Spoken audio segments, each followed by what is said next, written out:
By 1985, marvelous Marvin Hagler stood alone as the undisputed middleweight champion of the world. For 5 years, he ruled the division with an iron will, defending his crown 10 times and knocking out nearly everyone who dared to challenge him. And another right behind an uppercut. Hagler right back on his man now, sensing that he has him hurt. And down goes Tony Simpson, more than he was. And there he took a right hand. That buckled his knees. Sipion back in his own corner. Takes a combination, goes down. But for all his dominance, Hagler still lacked one thing, a defining win, and in his eyes, respect from the boxing world that he felt he never received. He needed a fight that would silence the doubters and cement his legacy as one of boxing's true elites. I really felt as though I never got the respect which I deserve in the beginning part of my career. And I just remember when Joe Frazier had said, you know, you got 3 strikes against you, 1 you're southpaw, 2 you're good, and 3 you're black. The fight with Sugar Ray Leonard seemed like a possibility, but he once again retired after his fight with Kevin Howard. And with that fight no longer possible, the only other big name at the time, of course, was Thomas the Hitman Hearns, a fighter with freakish power, speed, and swagger, coming out of the famous Kronk gym.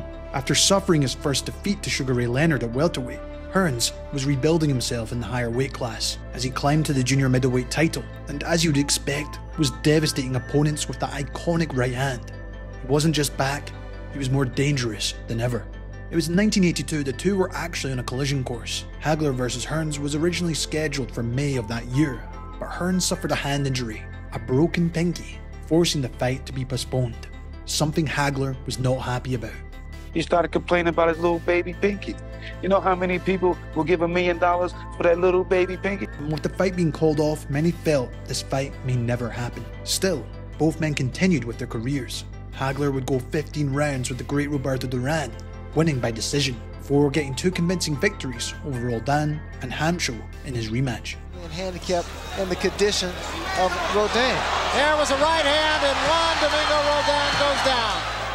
Hasn't got much style, Hampshire, but he's a wearing down fighter, but the right hand right on the chin there. Hearns, on the other hand, did what Hagler could not in his fight versus Duran, knocking him out cold in just 2. A solid right, and down goes Duran.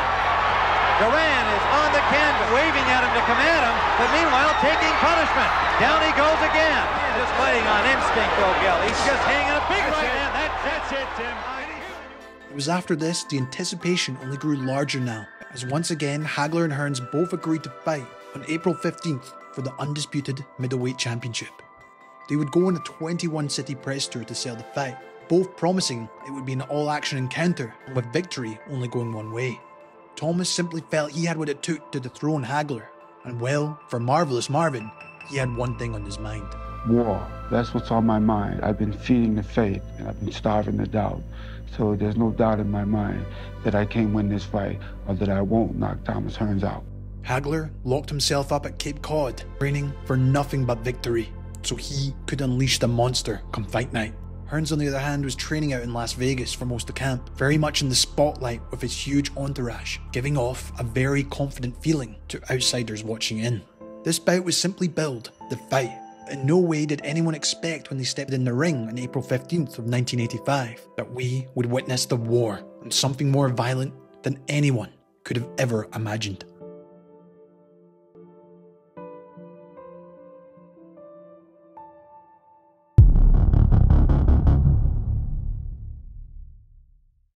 Bringing folks into the ring and the open sparring sessions and open workouts. Quite serious right now, though, is Thomas Hearns.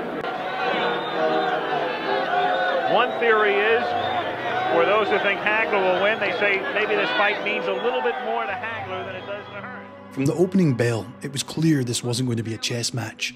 This was going to be a non-stop war. The big reach advantage, the height advantage for Thomas Hearns. Staring at each other through the national anthem. They stare down, of course, so customary before these fights. And here we go, round 1. Hagler came out in his usual southpaw stance. Right off the bat, attempting to get inside. He'd love to be able to pin Hearns on the ropes if he can. A more aggressive start by Hagler. Look at him, right for the body. Marvin Hagler only wants the body. Ripping the backhand to the body and immediately coming over the top with the right hook. But Hearns wasn't here to feel things out either. as he also came out firing, as he looked to land vicious right hands as Hagler committed forward, as one of those shots clearly stunned Marvin, forcing him to hold on for a moment. Wants the body, and he bangs Marvin. Oh, Hearns may have hurt him with a right hand. Hearns another right. Hearns hits him with an uppercut. Hagler, he's hurt. Hagler is stunned. Hearns got him. Still, Hagler marched on, trying to land that left hand. So it was Hagler coming out like a bullet. A good left by Hagler, but Hearns didn't flinch. Marvin going for the body. Wild first round. Wow, what a shock. And it was Hagler who initiated it, not Thomas Hearns. On a left by Hagler. Hearns comes back. Another right. And with Hearns willing to stand and trade, Hagler made a slick adjustment. From the inside position, he switched briefly to the orthodox stance, cracking Hearns with a massive left hook, before squaring up and landing another big right. Hearns comes back. Another right. Hearns, though, was still swinging bombs, and even when he found a sliver of space, he was still deadly and was able to fire off counter left hooks and rights as Hagler tried to close the distance. Hearns has been able to drop that right hand in it. Hagler, as we saw in the very first moment of the fight, lunged in with his gazelle jabs and wide hooks, as he always looked to close the gap and banged to the body with that punishing left. Missing with a left hook. Here's where I believe Hagler should turn to. I believe Hagler should turn to righty. He could block that right hand easier and he would land his own left hook. Swelling near Hagler's left eye. Again, Tommy trying to come inside the hands of Hagler. Low blow by Hearns. Hagler still looking for the body. A right by Hagler. Good right got in. Heatman on the ropes, but Tommy comes off easily. Another good right by Hearns. Hagler is now shaking those right hands off, though. Hearns, though, did try to fire off his signature double flicker jab, setting up his deadly right hand behind it, one which opened up a massive cut on Hagler's forehead. Hands off, though, Al. He was stunned a little early, and he's normally a slow starter. He's also bleeding. Hagler is cut. Hagler is cut. Bridge of the nose. He is taking shots to the head. He blocks that right. Hearns tries to come in with the uppercut, and Hagler ties him up with a minute to go. With blood pouring down Marvin's face now, it simply seemed to awaken something in him.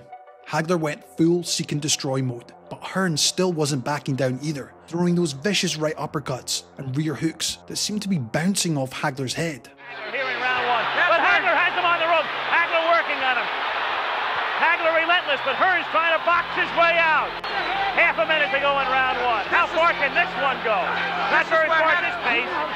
This is where Hagler wants him, but Hearns counterpunching off those ropes fairly effectively. Tremendous first round. Hagler pinning him to the ropes, working on him, but Hearns uppercutting again. Hagler bloody. A tremendous, sensational first round as Hearns gets hurt. Hearns got stunned. Hagler was stunned early in the round. Great first round. Wow. Incredible. Round one was everything a boxing fan could dream of. 3 minutes of pure violence, momentum shifts, and heart. This wasn't just a great round, but one of the greatest rounds in boxing history. But for Thomas Hearns, there was a cost to this all-out assault. Somewhere in the chaos of round one, he broke his right hand. The first round ended, Thomas told me my right hand is broke. I hit him a little too high up over his head. Just crushed my right hand. He had a hard head. I mean, I couldn't believe how hard his man's head was. I said, man, I see why you keep your head bald and shaved bald, because you got a weapon here. You got a hard weapon. After he hit me with the right hand, I think that was his best shot. And I knew for myself that in order for you to knock me out, you better hit me with that ring post because I ain't going nowhere. Still, instead of folding or backing off, Hearns came out for the second round. Wounded, but still dangerous. With a broken right hand, Hearns came into the second round looking to adapt, boxing more from range, using check hooks and quick 1-2s as Hagler tried to close the gap. But Marvin wasn't going to let him breathe. Hagler continued to press forward behind a tighter guard, cutting off the ring and slowly walking Hearns down. His goal was clear, to force Tommy towards the ropes and into the corner, where he could unload his heavy shots. The first time, Hagler switching, gets in with a left hand. This round sort of the way people anticipated the first round might go. Another right hand, stuns Hearns. At one point, Hagler switched to orthodox, a tactical move that seemed to give him better access to the body with the left hook, while also able to follow up with a right hand behind it. Even when in southpaw, he was still finding ways to dig to the body, especially with that rear hook. Hearns tried to circle left and counter him with his own hook, but Hagler wasn't giving him the space. he lunged in with those trademark gazelle jabs, not just to score, but to keep up his relentless pressure and forcing Hearns to react. Hagler has fought most of this round as a righty. Now he switches southpaw and lands. Not as effective as a righty as I thought, but now as a southpaw, the jab lands well. Despite trying to stay on the outside, Hearns still let his hands go when he could, landing the occasional right cross or uppercut, but the momentum had shifted.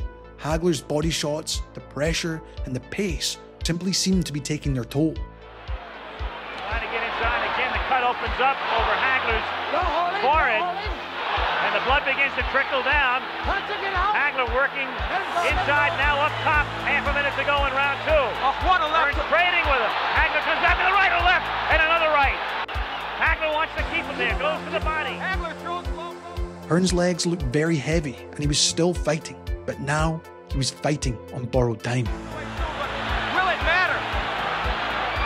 Second round coming to an end. Hagler bloody, but very much unbound. Round 3 started with urgency. Hearns knew he was hurt, and Hagler knew he was close to victory. But early in the round, a straight right from Hearns opened up the nasty cut on Hagler's forehead even more, and with the blood pouring down his face, referee Richard Steele paused the action. The doctor stepped in to check the cut. It was a sheer moment of tension. If they stopped it here, Hearns could steal the fight, but Hagler was clear to continue. I couldn't understand where the cut came from because I don't think it was from a right hand. It wasn't blood over my eyes, and I couldn't understand why the referee was trying to step in there, give Tommy more time to rest. Remember the game Pac-Man?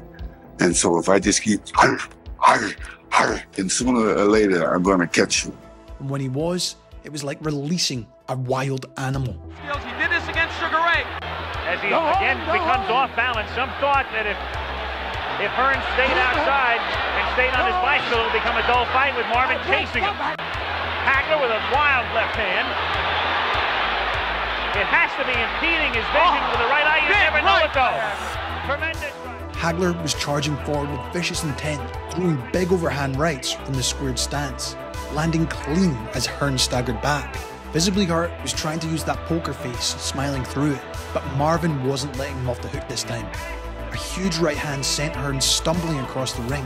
As Hagler chased him down, he pinned him on the ropes once again, letting his hands go in a devastating series of punches. Hagler was not going to let him get away this time.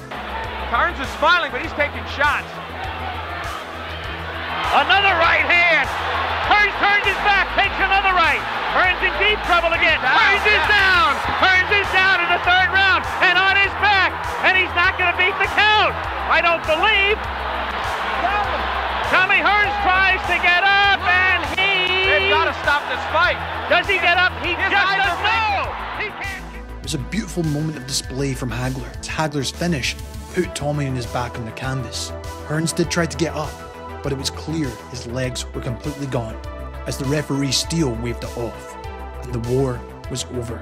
The finish was spectacular, as Hagler didn't want to leave anything to chance due to officials screwing him over in the past, and he simply went for the finish. This time, after throwing the left hand, he actually dragged Hearns' lead hand down just enough for him to lunge in with the right hand over the top, and with Hearns stumbling, he landed on him again with it, before just missing with his left hook, going into an orthodox stance, but in turn lined him up with a devastating right hand for the finish. Hearns crumbled to the canvas, a moment that marked himself among one of the greatest middleweights we've ever seen. I told you I was going to eat him up like Pac-Man. I figured once I get through the right hand, then it was all mine. A long time ago, that I was a great fighter. You said, not yet. Not yet, you said. You still got to prove yourself. Well, did I do that tonight? In less than 8 minutes, Marvin Hagler and Thomas Hearns gave the world one of the most unforgettable fights in boxing history. It was violent, relentless, and iconic, a pure collision of wills with no thought of pacing or retreat. Both men came to finish the other. No feeling out, no dancing, just war. But looking back, some wonder if Hearns' decision to allow one of his entourage to massage his legs before the fight may have been a costly mistake. His footwork, usually a key part of his style, bouncing, moving and controlling distance, looked as shaky as early as round 2. Whether it was the adrenaline, fatigue or that massage, we'll never quite know for sure. But what's clear, Tommy wasn't able to box the way he normally would. For Hagler, this was the win he'd been chasing for years. A signature moment that validated his reign and elevated him from champion to legend. For Hearns, even in defeat, he showed the heart of a warrior, fighting through injury, exhaustion, and punishment to try turn the tide. Hagler Hearns has now become an idiom when describing a war in boxing, as it's now a moment frozen in time, and a reminder that when two greats meet and leave everything in the ring, boxing reaches its absolute peak. This has been Jamie from Boxing Life. I'd love to hear your thoughts on Hagler Hearns. Although very short, do you think this was the greatest all-action fight? I'd love to know. If you enjoyed, why not check out one of these classic breakdowns? And as always, I'll see you in the next one. He said, and Thomas said, well, the people really got their money's worth out of that night. They came to see a fight, and that's definitely what they seen.